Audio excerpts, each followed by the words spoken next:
କୋଜଙ୍ଗ ଅଞ୍ଚଳରେ ଦୀର୍ଘଦିନ ଧରି ଆତଙ୍କ ଖେଳାଉଥିବା ଦୁଇ ଯୁବକଙ୍କୁ ଗିରଫ କରିଛି କୋଜଙ୍ଗ ପୁଲିସ୍। ସେମାନଙ୍କ ନିକଟରୁ ଗୋଟିଏ ବନ୍ଧୁକ, 14ଟି ଜୀବନ୍ତ ଗୁଳି, 2ଟି ମୋବାଇଲ୍ ଓ ଗୋଟିଏ କାର୍ ଜବତ କରାଯାଇଛି।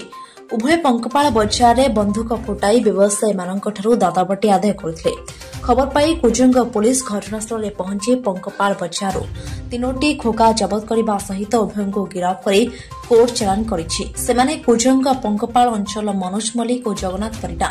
ମନୋଜ ନାମରେ ପୂର୍ବରୁ ବିଭିନ୍ନ ଥାନାରେ 11ଟି ମାମଲା ଥିବାବେଳେ ଜଗନ୍ନାଥଙ୍କ ନାମରେ 2ଟି କେସ୍ ରହିଥିବା ସାମ୍ବାଦିକ ସମ୍ମିଳନୀରେ ତିର୍ତ୍ତୋଲ ଏସ୍ଡିପିଓ ଚିନ୍ମୟ ରାଉତ ପ୍ରକାଶ କରିଛନ୍ତି।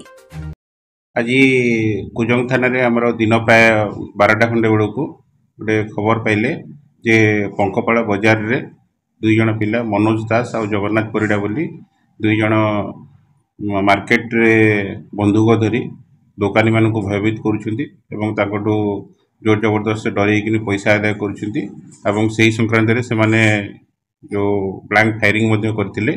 ଏହି ଖବର ପାଇକି ଆମେ ସାଙ୍ଗେ ସାଙ୍ଗେ ଥାନାରୁ ଷ୍ଟାଫ୍ ଯାଇଥିଲେ।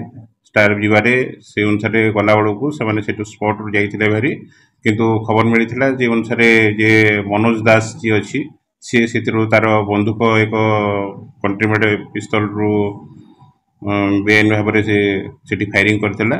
ତାର ଗୋଟେ ଅଲ୍ଟୋ କାର୍ ସେମାନେ ଧରିକି ଆସିଥିଲେ, ଧଳା କଲରର ଅଲ୍ଟୋ କାର୍ ଗୋଟେ OD 33 AK 7810 ଗୋଟେ ଧଳା ଅଲ୍ଟୋରେ ସେ ଦୁଇ ଜଣ ଆସିଥିଲେ।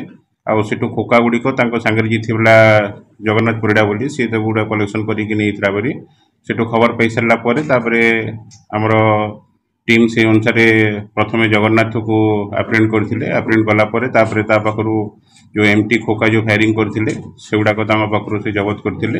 ତାପରେ ଆମେ ଇନଫର୍ମେସନ୍ ପାଇକିନି ଆମେ ମନୋଜ ଦାସକୁ ଆପ୍ରେଣ୍ଡ କରିଥିଲୁ ଏବଂ ମନୋଜ ଦାସ ପାଖରୁ ଆମେ ଗୋଟେ କଣ୍ଟ୍ରିମେଟ୍ ପିସ୍ତଲ, 14ଟି ଲାଇଭ୍ ଆମ୍ୟୁନିସନ୍ ଆଉ ତାର ମ୍ୟାଗାଜିନ୍ ଆଉ ତାଠୁ ସିଜର କରାହେଇଛି। ତାର 2ଟି ମୋବାଇଲ ଆଉ ତାଙ୍କର ବ୍ୟବହାର କରାହେଇଥିବା କାର୍ ଆମେ ସିଜର କରିଛୁ।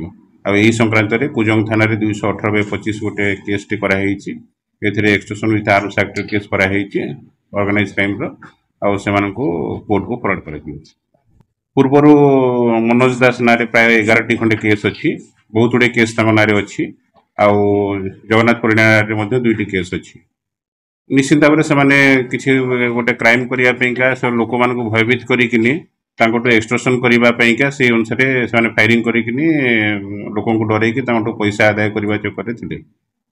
ଆମେ ସେଇ କୁଜଙ୍ଗ ଏରିଆର ଇଏରୁ ତାଙ୍କୁ ଧରା ହେଇଛି ଆଉ ସେଇ ହିସାବରେ ତାଙ୍କଠୁ ଆମେ ପୋଜିସନରୁ ବନ୍ଧୁକ ଆଉ ତାଙ୍କର ଲାଇଭ୍ ଆମ୍ୟୁନିସନ୍ସ ତାଙ୍କଠୁ ସିଜର କରାଯାଇଛି।